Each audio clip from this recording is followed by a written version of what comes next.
You're listening to the Options Insider Radio Network, the home of the Options Podcast. For more quality options programs, visit theoptionsinsider.com or search for Options Insider Radio Network in your podcast provider of choice. Listeners can also access all of our programming through our mobile app available in the iTunes and Google Play stores. Select programs are also available via live stream at mixlr.com/options-insider. That's mixlr.com/options-insider. Don't forget to follow along with your favorite programs and submit your own questions for the hosts at twitter.com/options, stocktwits.com/options, facebook.com/theoptionsinsider, or via questions at theoptionsinsider.com.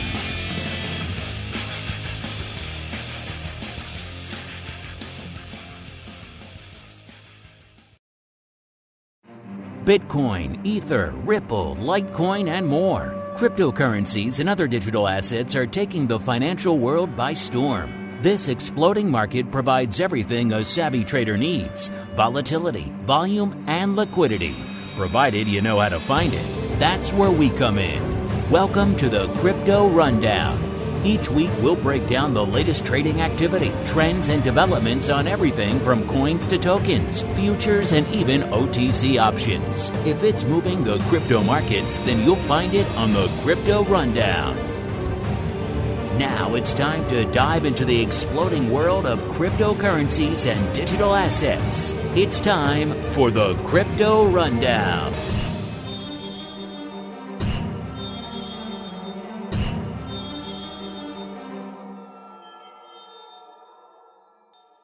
All right, everybody, that music means it is time once again for the Crypto Rundown, the program where we break down all the things popping off in the world of crypto. That includes the spot and also the derivatives, the futures, the options, as well as the vol, the term structure, the big trades, all that good stuff. My name is Mark Longo from theoptionsinsider.com, as well as, of course, from the ever-exciting The Options Insider Radio Network. If you're waiting for your episodes of Crypto Rundown every Monday, then, of course, a lot of other stuff for you guys to sink your teeth into on the week. You got Options Playbook Radio, a couple episodes of the Option Block. You get volatility views. You got TWIFO this week in futures options. You got Advisor's Option hitting the network again this week. A bunch of interviews, all sorts of good stuff. So we keep you busy in between here. So if you're just coming for the crypto, I encourage you, check out the rest of the network.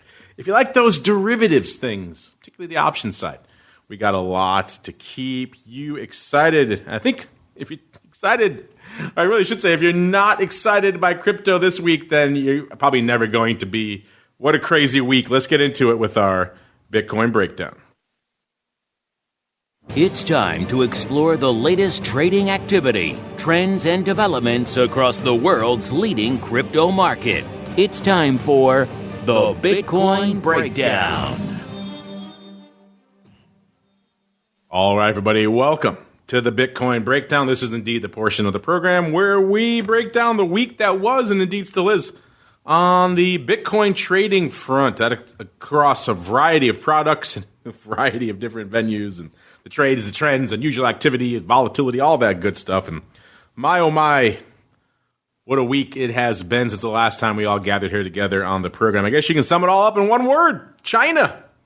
China decided to stir things up this week, and oh boy, did they.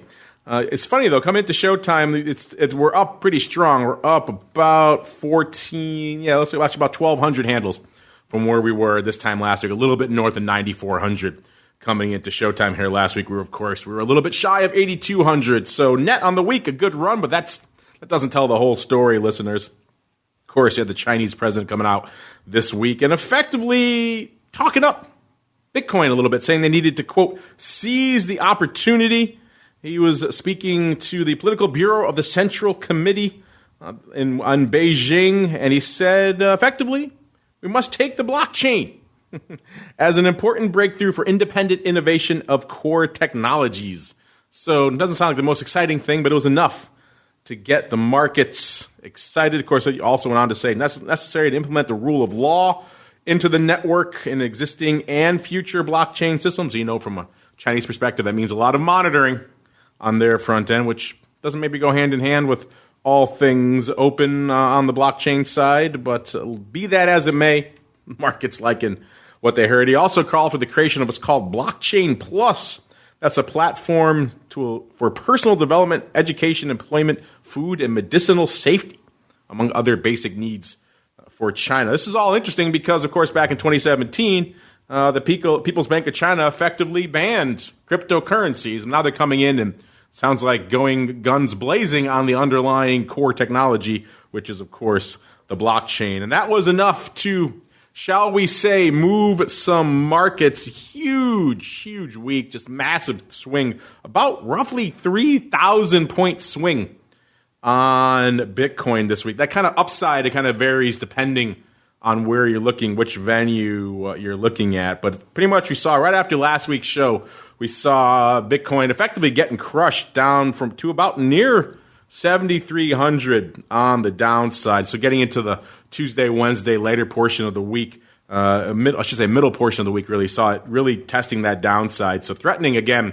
that 7,000 level. Then, of course, along comes China, and the worm turned pretty aggressively, rebounding nearly 3,000 points. Again, that top point of the graph kind of varies where you're looking. I happen to have CoinDesk up right here. They say the top was 10,071 on the 25th on Friday, but the other venues say it's a little bit higher. It kind of depends where you're looking. Either way, it was nearly a 3,000 point swing in the span of not too long there at all. It puts it pretty much one of the biggest 2-day jumps, pretty much the biggest 2-day jump since we saw all this frenzy really kick off in earnest back in December of 2017. So very, very topsy-turvy period. Of course, Bitcoin then pretty much turned right back around and came back down to pretty much where we are right now. Still up on the week to about 9,400, but just crazy times in betweens. Our friends over there at CryptoPatterns.net have put up an interesting technical analysis, this is a good week to have one of those. You can find it over there, theoptioninsider.com. Their Bitcoin technical analysis said they saved the bullish path for Bitcoin by blasting back above the resistance built in the 8,000 range and meeting the high probability target of 9,500. Then it went through that much higher, tested the next level of stronger resistance at what they view as the 10,500 level, never for the next level of stronger resistance. Couldn't quite break that, of course, and then retreated back down to about where it is right now, right around that 9,500 level. We're obviously a little bit shy of that right now. So yeah, interesting things. Bullish signs are saying strong daily volume on the charts. It rebounded above 7,700, which is an important bottom level to them. They said the red flags are the weekly volume overall was not that impressive, and the moving averages are close to crossing bearish, but they can be bullish if this worm continues to turn to the upside. So just a fascinating week. Still kind of processing and digesting what all these comments really mean. No one really knows, but it was enough, of course, to set the crypto markets ablaze this week. Let's speak about that blaze. Let's get into the volatility. Of course, a lot of these metrics coming from our friends over there at SKU3W. Check it out if you want to dig into these numbers and these metrics and these graphs. And you can really lose yourself for hours. So if you head over there and you want to dig into some of the volatility metrics and data from Bitcoin and crypto, just be prepared to lose yourself for a little bit. But let's look at the volatility first. 30-day realize is where we like to hang our hats a lot out here. That's obviously higher, up to about 75.5%. That's up from 60% this time last week. And then, of course, let's look here as well. We don't usually like to talk implied, but let's just pull it up because it's been a crazy week out there as well. It was coming into last show. It was pretty much threatening its near-term low here. It's right around 55% for the implied out there. And, of course, with all the madness that unfolded last week, we saw it rally up, not quite double, but pretty close, get up to almost 100, about 95%. And right now it's hovering in the low 80s, about 83.5%. So no matter how you slice it, Bitcoin is quite volatile right now. It was a decent volume week, pretty strong volume week out there on DERIBIT. That's a good thing because if this week wasn't a strong volume week, then you have to kind of wonder what the heck does it take? A nearly 3,000 point swing in the underlying isn't enough to light up some options. And we saw big volume out there. Remember, that 30 million value is really kind of the level we kind of sink our teeth into. Above that is a decently busy day. Below that, not much going on. We had 3 days above that threshold over the past week. The biggest day coming on the 24th with about 123 million. The 25th was 75 million. Those are the days of the big kind of swing there. And then the 27th with about 44, almost 45 million out there. So again, not every day rock'em sock'em robots, but a decent amount on the days that we're trading. What was the big trade of the week in terms of size? And we like to scan for trades that are over 50 50 Bitcoin. And let's see here. The biggest trade of the week, actually looks like it was a funky Dees out of the money put stupid, which is not what I expected at all. It was looks like a 300 lot, so selling 300 of the Dees 3,000 puts, but also the Dees 2,500 puts, 300 of each, so a total of 600. That's a pretty big trade if you know anything about crypto options out there. This was done when Bitcoin was right around 8,200, a little bit shy of that, about 8,100 and change. So still doesn't make those strikes make any more sense. We never got close to that. Why they would do it as a stupid as well is kind of interesting. I can maybe see a little bit more of an argument for crypto. I'm not a big fan of stupids. If you listen to any of our other shows, you know I think the name is apt. But maybe in crypto is not as much liquidity, not as much strike selection as well. So maybe I could maybe see an argument for a stupid where maybe what you really want to hang your hat is somewhere around that middle range and there's not enough liquidity to really hit that. So you do the stupid instead, but still not a huge fan of the stupid. Also saw a 300 lot going out there of the Nove 8,500 calls. Paper buying those this week when it actually looks like a decent scoop when Bitcoin was a little bit shy of 7,500, 7,457. So that seems like that one, going to go out on a limb and say that one probably worked out for them on that front. And then after that, the next biggest print was also Nove, actually same day. So this could have been related paper. Actually, I think it was because this was another big print. So someone wanted those Nove 8,500 calls, did it to the tune, it looks like a total of about 500 total. The other one went up a little bit different price as well. So maybe they were doing prices on splits. That could have been why they went up separately like this. But they were both done right around 74.60 or so when that's where Bitcoin was at the time. So it's like they bought about 500 of these Nove 8,500s. Again, looks like that one probably worked out. I don't have the other side of this one right now to see if or where they closed out. Then it kind of falls off a little bit again. The next biggest trade is 145 of the ACH 8,000s, which of course went out on the 25th here. So those bad boys are already gone. They were traded on the 23rd of October. So interesting stuff out here. Let's look at the term structure. Term structure, as you probably would expect, is super backward right now from a vol term structure perspective. That contract going out the end of this week, no first, which is, again, mostly gamma, not much vol, but still, it's just through the roof here. It's at an 84 or so out there. Like I said, about 83.5, 84 is right where front month kind of, and just vol is right now. And then it kind of falls off a bit, a couple of points down to Nove, then it spikes back up again to the end of Nove, which gets up to an 83 again. So kind of a weird 2-point kind of blip there at the front portion of the term structure. Then it keeps kind of heading north until we get to March where it peaks out. It looks like around 84.5 or so.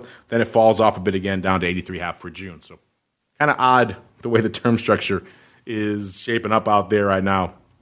If you saw the last week, if you saw this massive sell-off to the downside, then a huge rally to the upside, then sell-off a little bit again, where would you think the options would be shaping up from an overall open interest and put-call perspective? Would you think the calls were in charge? Would you think the puts were in charge? If you said the latter, you were correct. The call-to-put ratio is down to 40%, so therefore 60% puts, 40% calls. The puts are leading the dance right now. That's down from nearly 60% in favor of the calls last show. So puts running the board out here right now, which maybe that 600 contracts and that put stupid had something to do with it. Open interest also soaring pretty well as well, which is, of course, what you'd expect on a week like this. You'd hope people would be opening positions. It went from about 443 million last week to about 514 right now coming into showtime. So we're not near the high. The max was about 660 a few months back, but still a decent amount of OI on the board, which is good because October rolled off the board and there was a lot of paper out there, which we'll get to right now, actually, because looking at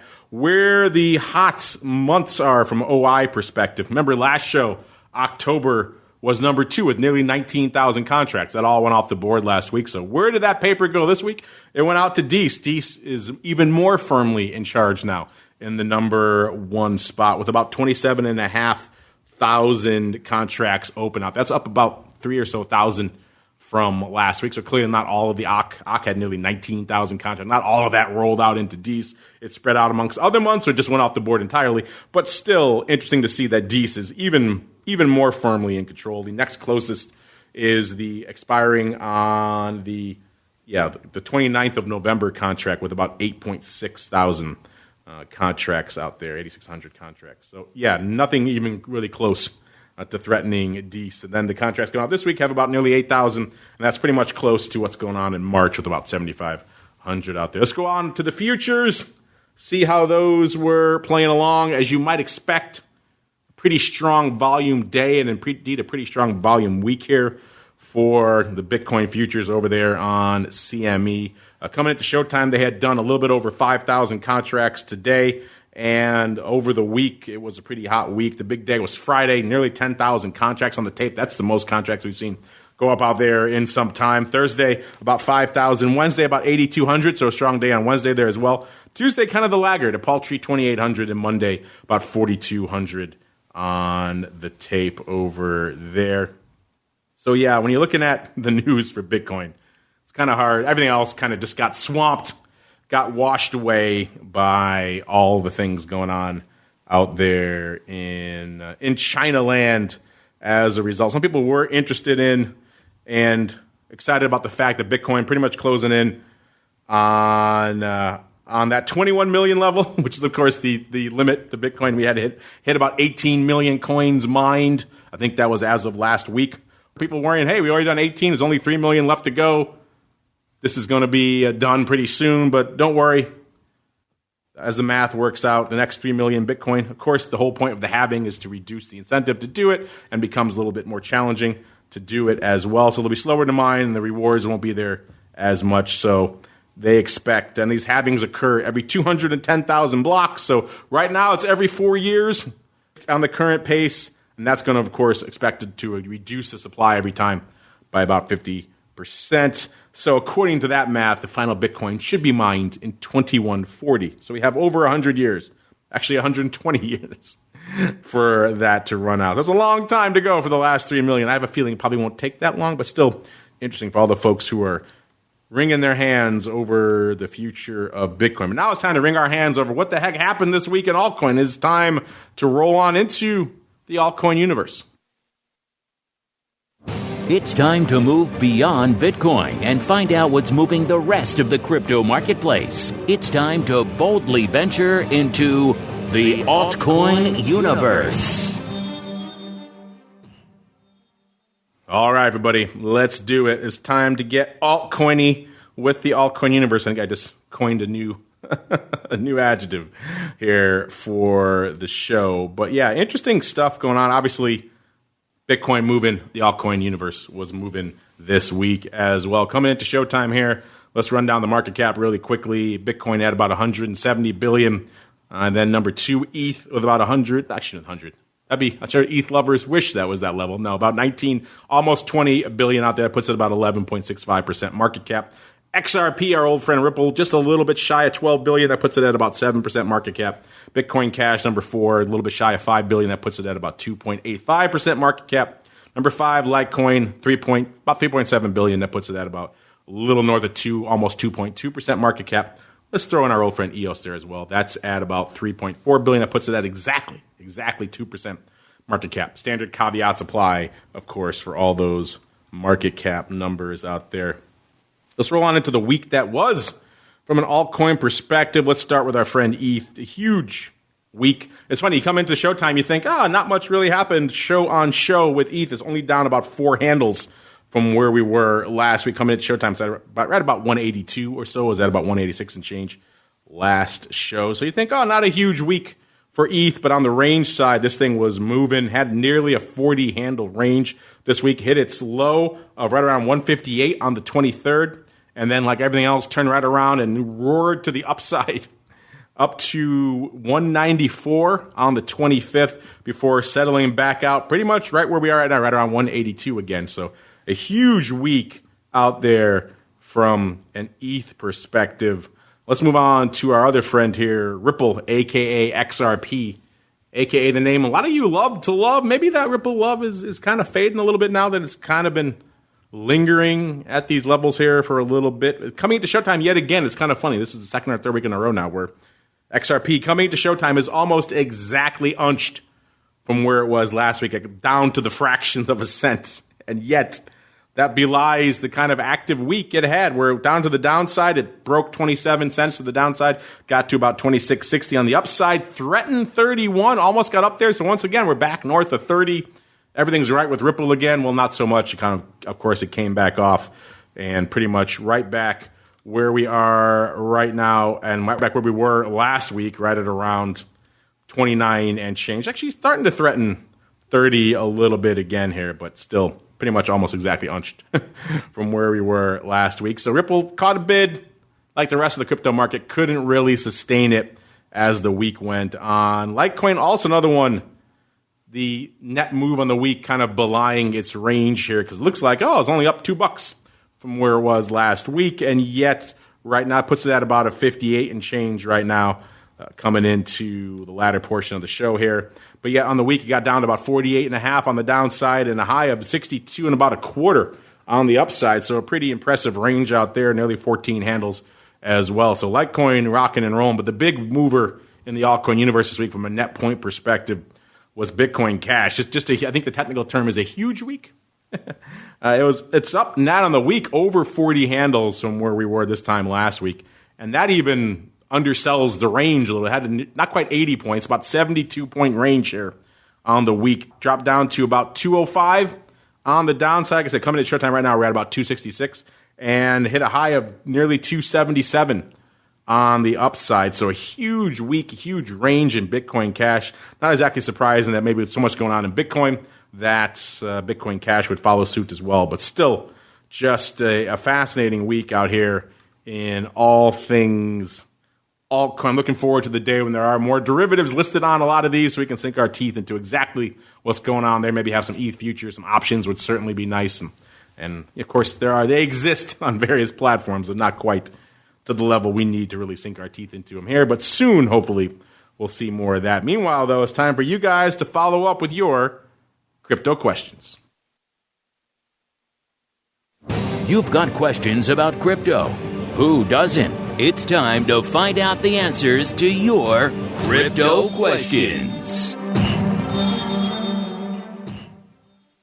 All right, let's do it. Let's see what you guys have on your brain. And it's a crazy week, so I got to imagine you got some crazy things. I'm going to have to go out on a limb and guess one thing is probably on your brain, and let's see. Yeah, that seems to be on your brain this week. Art here he's chiming in with his comment. He says, dude, China, WTF. I think you pretty much hit the nail on the head there, Art. You kind of said it all. That's really all there is to say on that. Yes, China. WTF, because we really have no idea what this means, what's going on, how the U.S. will respond. China kind of threw the gauntlet down saying they're embracing this. I've said many times here on the show that it does seem like Asia is running away with this from a regulatory perspective. Obviously, very early days, crypto still banned in China, but still, that level of willingness to embrace it from the top on down is not something we've seen here in the U.S., and certainly not from a regulatory perspective. So, again, early days, nothing really concrete has happened yet. But some people thinking maybe the ball's in our corner now to respond to this. So I agree with you, Art. China, WTF. I like that. That could be the title of our show this week. Let's see. Here's another one coming in from, this is an unpronounceable name. I was going to say TGINCHK. He or she wants to know, why is the crypto market losing its mind over China this week? How the heck can China adopt blockchain when their entire approach is contrary to the open ethos of crypto? I agree with you to an extent.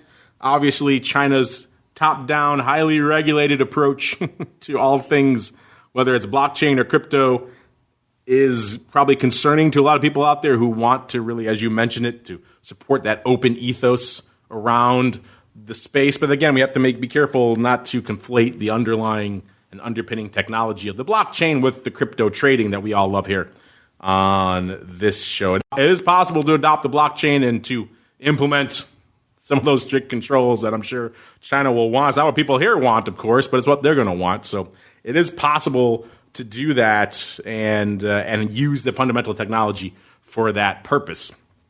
Is that the right way to go? I'm sure a lot of people in the blockchain and indeed the crypto world would say no, but that is indeed what they're looking at probably. And that, I think, to get back to the heart of your question, I think just any sort of opening of the kimono, to mix my regional metaphors completely there, when it comes to China and crypto, that alone was enough to just spark, obviously, a huge rash of optimism out here. Because if China gets on board to any degree with any of this stuff, then it's going to be a game changer for these markets. And we saw that playing out this week with 20+% rallies over the course of a session or two here.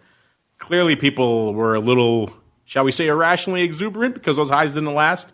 But yes, I agree. There is an inherent conflict between the, in general, open nature of a lot of this technology and how they will apply it in China, and that's something that has to be worked out.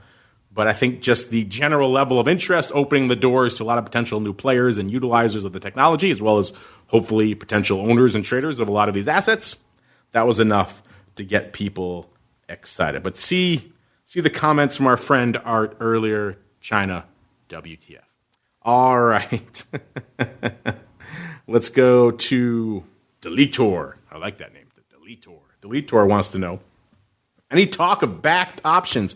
Not that I've seen. Maybe you've seen it. I think Back's got a bunch of other things they need to get rolling first, like some volume on their futures before they get going crazy with the options out there. But still, we'll be on it, hopefully first, when they're thinking about listing options. Again, they probably got to build up a little bit of core liquidity in that underlying contract first before they talk about adding some options. But yeah, hopefully Deletor, we will know first when or if Back decides to pull the trigger on the options.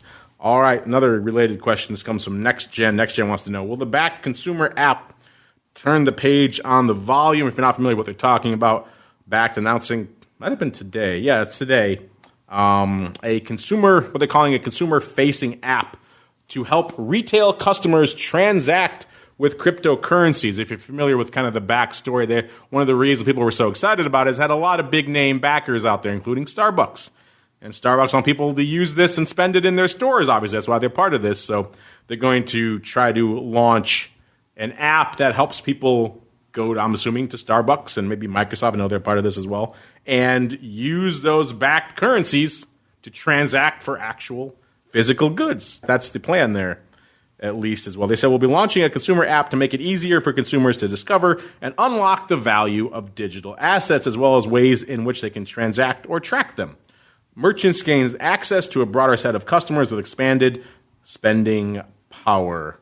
They also hinted that the app may support more than just Bitcoin, which, if you follow Back, you know they really only have two contracts right now, and they're both Bitcoin. So maybe they're going to expand to ETH and others soon. We shall see.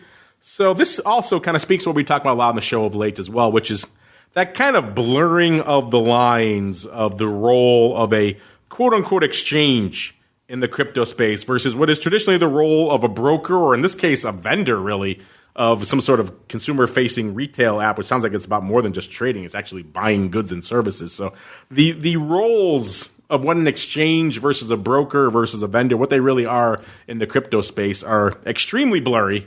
And this backed initiative, just another. This is not launching, I don't believe, till 2020 anyway. So we're not gonna see us anytime soon. So I think to answer your question there, Mr. and Mrs. NextGen, I don't think it's gonna turn the page on the volume anytime soon. Which is, if you listen to last show, you know, has been a constant theme. It's been pretty much under 50 contracts. I haven't had a chance to dig up backed volume this week. Maybe we'll see if they could break that 50. Hopefully they did over the course of the past week out here. Actually, yeah, it looks like they did.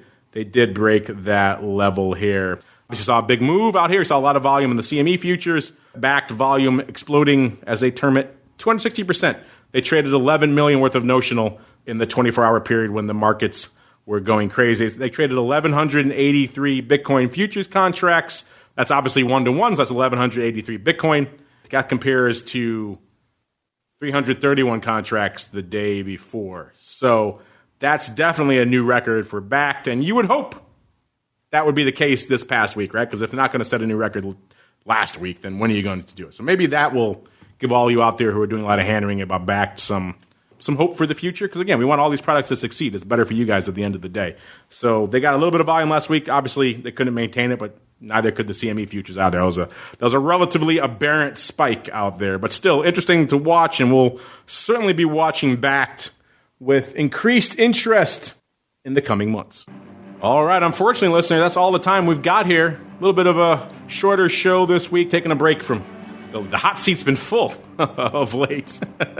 Needed a little respite from that. Plus, there was a lot to talk about just in the underlying itself. We'll get back to the regular rotation of guests in the hot seat very soon. Don't you worry. Keep those questions coming.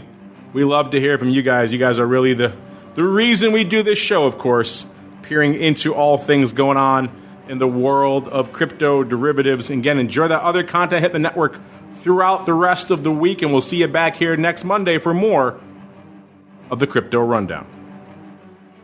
You're listening to the Options Insider Radio Network, the home of the Options Podcast. For more quality options programs, visit theoptionsinsider.com or search for Options Insider Radio Network in your podcast provider of choice. Listeners can also access all of our programming through our mobile app available in the iTunes and Google Play stores. Select programs are also available via live stream at mixlr.com/options-insider. That's mixlr.com/options-insider. Don't forget to follow along with your favorite programs and submit your own questions for the hosts at twitter.com/options, stocktwits.com/options, facebook.com/theoptionsinsider, or via questions at theoptionsinsider.com.